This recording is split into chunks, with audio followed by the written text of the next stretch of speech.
Hello everybody, my name is Theocharis Katranis and I'm creating this short video to show you how you can find your structure with Global Intergold.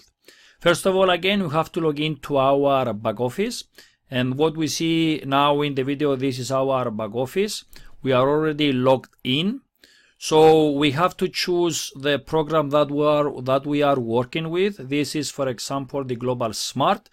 And when we go to the page of this program, we are going to see on the left hand side where is the menu. We are going to see different options, and the third option is all structure. So what you have to do, when you click on that option, then it's gonna give you all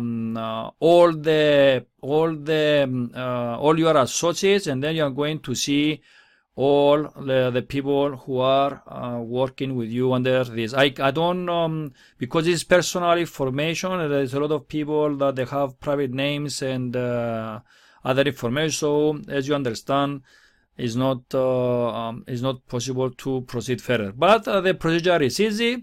You just choose the program, then you're going to go on all structure, and then you're going to see the different options that you have with all the people in your downline.